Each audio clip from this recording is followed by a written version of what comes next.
I would like to introduce Sonia Manzano, who's actress, author, beloved for her role as Maria on Sesame Street, and soon to be awarded a Lifetime Daytime Emmy.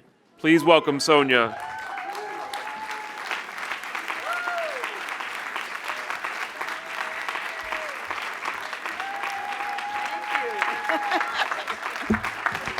Thank you so much. It's a real pleasure for me to be here. You may or may not have heard that I have recently retired from Sesame Street. I casually mentioned my retirement at an American Librarians Association conference I was speaking at a year ago as a segue into my memoir, Becoming Maria, Love and Chaos in the South Bronx.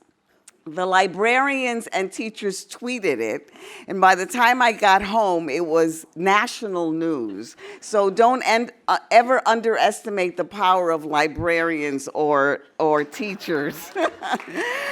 When I'm asked why I retired from the show, I tell people that 44 years was long enough to wait for Oscar the Grouch to propose, or I tell them that I meant to leave 5 years ago, but I forgot.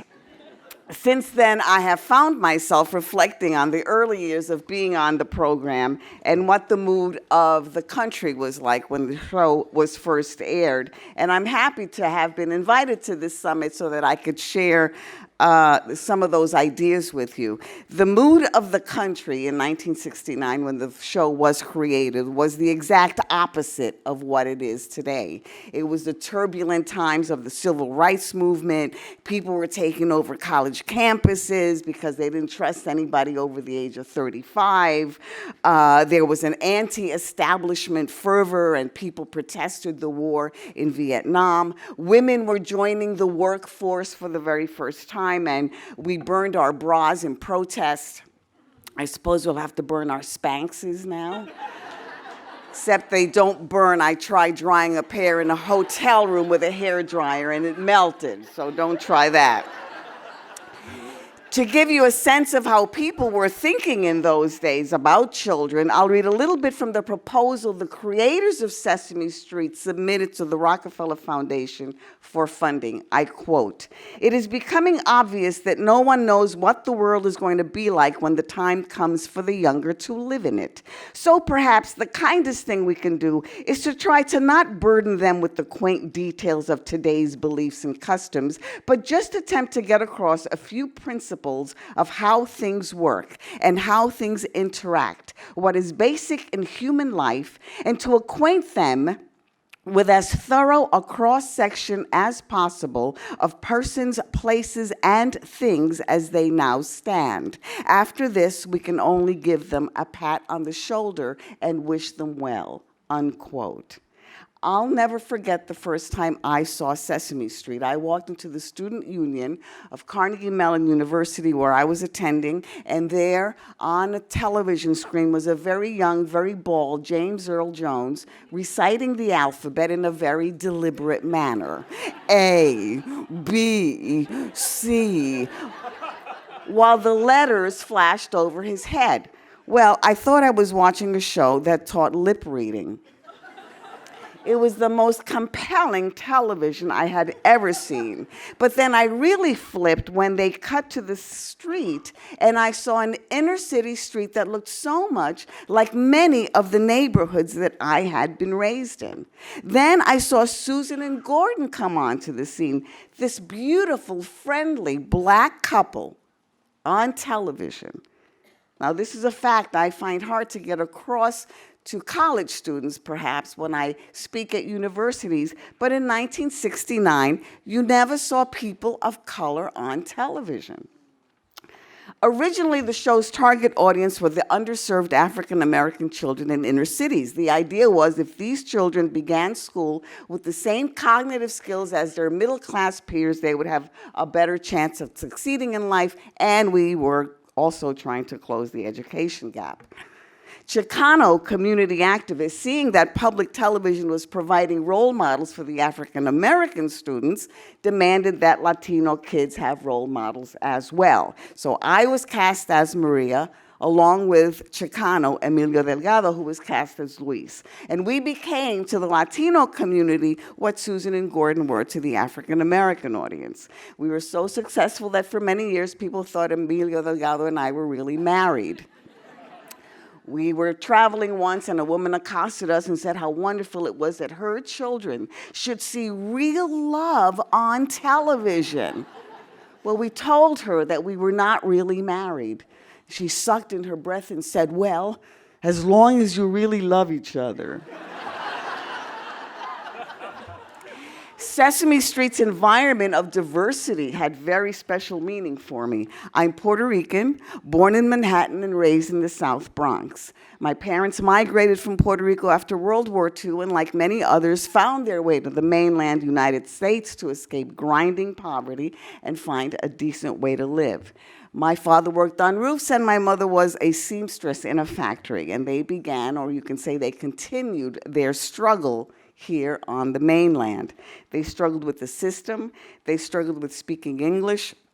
They struggled so much that the term for struggle, la lucha, peppered their everyday conversation.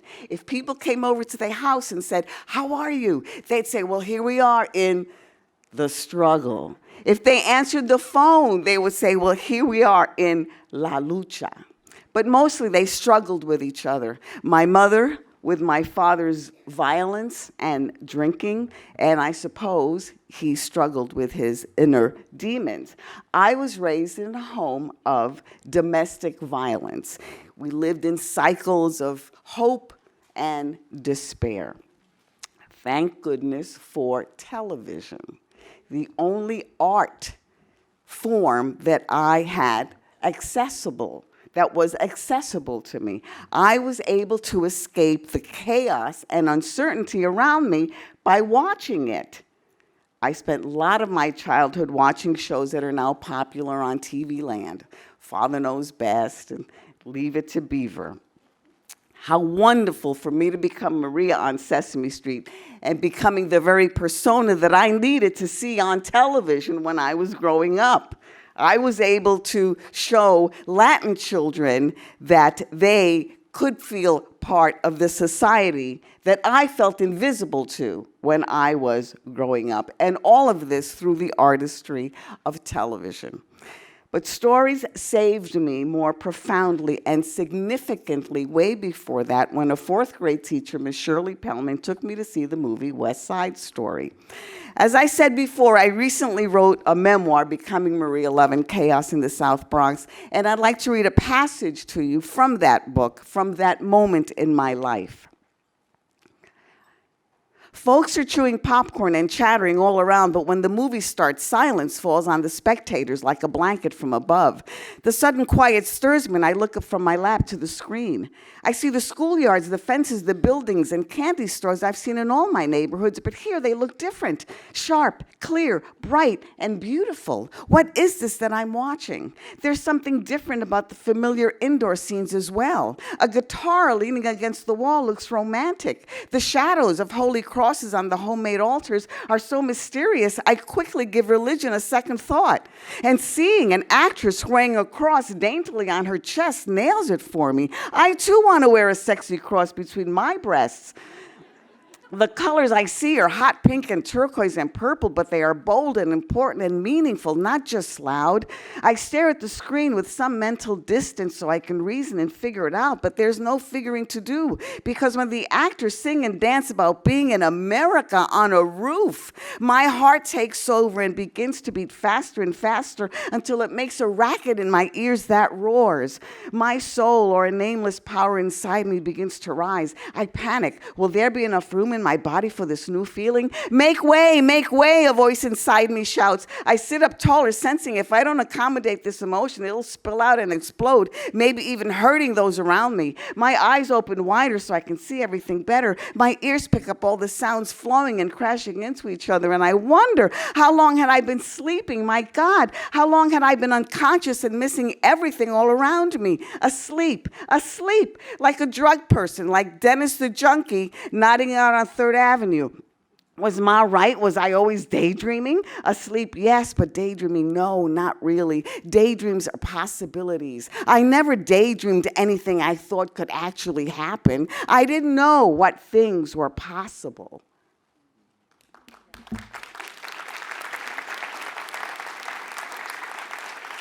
So I think what it was about that movie was seeing the banal icons that I saw every day in my neighborhood so beautifully presented was what did it for me. And isn't self-expression through an everyday object a way of describing art? A painting of a vase of flowers is just that, a vase of flowers, until an artist puts his heart into it and his particular vision of presenting this vase of flowers. So it was for me when I saw a schoolyard fence on that screen.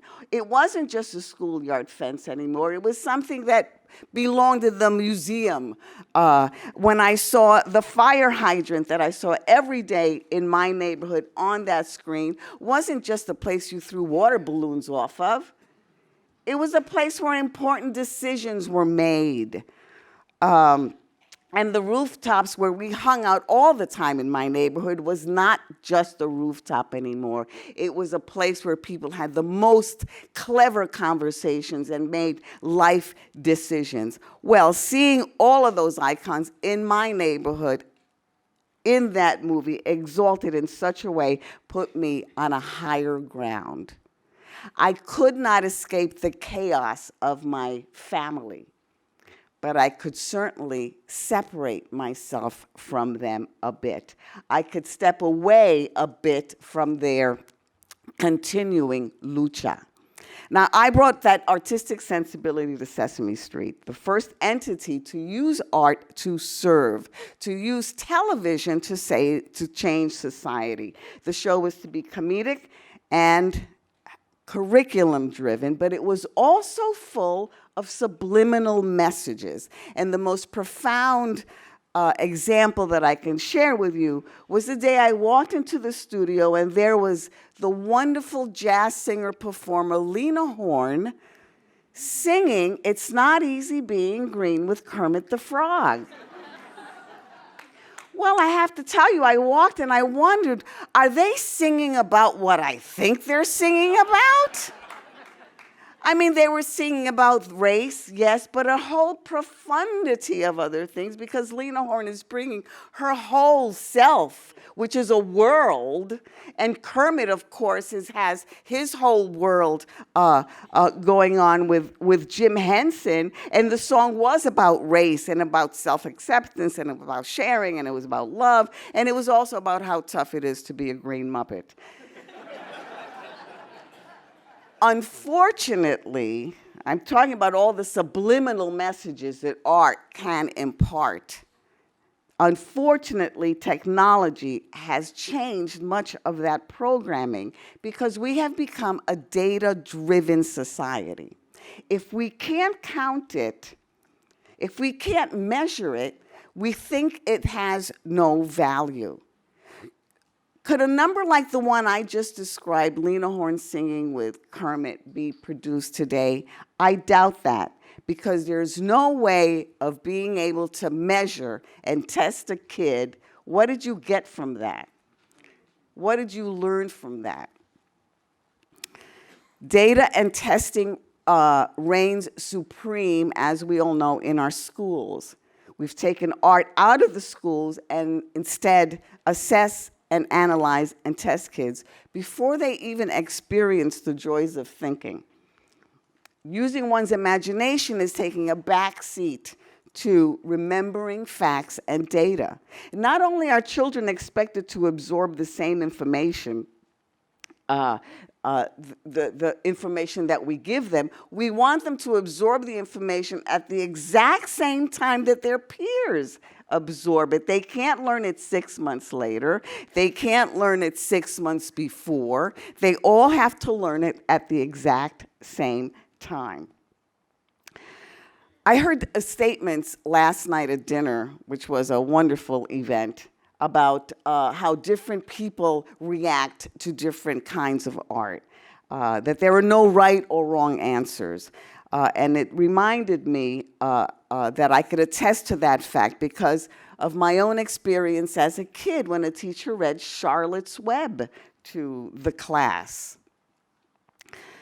This was at a time when teachers could do that. It wasn't in the curriculum. They could just share a book with you. They didn't have to go through the Board of Ed, just like Shirley Pellman took me to see West Side Story. Anyway, this teacher decides to read Charlotte's Web to us. And we even the kids I know now had ADD, would sit perfectly still. This book was so remarkable. But I thought right from the get-go that Wilbur was a loser. He should have been made into bacon right away.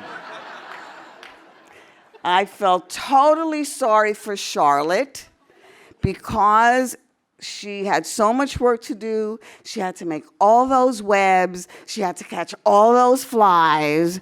She had to have babies like every 20 minutes, it seemed. And so the last thing she needed was to take care of this whiny pig. But why did I come to those conclusions? I came to those conclusions because I was surrounded by overwhelmed women with too many children. So maybe that wasn't what E.B. White intended, but you can't tell me I was not involved in that book. That book meant everything to me. So that's an example, I think, of how we children and all of us bring a different sensibility to works of art, and that there are no right answers, and it's a shame that we are not valuing that. If I had to take a test on Charlotte's Web, this book that I read with such passion because I hated Wilbur so much, I would fail the test, wouldn't I? Even though I loved this book. As we hound children with facts and we burden them with testing them as schools, art might be the last place that kids can feel free to think and infer and think outside of the box, and give them the power to think of things that we adults would never think of, and they do think of their own things. When we say to them, where did you get that idea? They got it from themselves and the way they see the world. So my point is that art will engage them. It'll help them find themselves reflected in the society that they live in so that they can create, certainly, a better world that we have created. Giving art back might help us also come out from under the yoke, as the president said, of the coarse society that we live in. And his use of the word coarse stays with me. We live in a intolerant and an unsympathetic society too. Helping each other does not come naturally to Americans anymore. There's a stunning lack of empathy in our society. To be compassionate used to be a good thing, and now it's seen as a sign of weakness. Adults that are aware of that phenomenon try to teach kids empathy. Everybody knows kids that don't have any empathy in television shows and in schools, but we try to teach them empathy by telling them to be nice. Just be nice to your friends, and that's how they're gonna learn empathy. And you're not gonna teach kids, you can't teach kids empathy by telling them they should be nice to their friends. But you might be able to do it through the art of stories. And there was one reviewer, Monica Edinger, who said this of children's books. She was talking about two particular books, The Red Pencil and Cat on the Wall. And she suggested this while reviewing young adult novels. I quote, "In order to hope that the future will be different, we have to find ways to help the young people of today do better than previous generations. These authors have found a place to start, creating sensitive mirrors into distant tragedies. Their books will encourage in young readers a desire to understand the plight of less fortunate others who happen to be far away. So, let's have a terrific time at this summit figuring out exactly how we're going to do that. And thank you so much for listening. Gracias.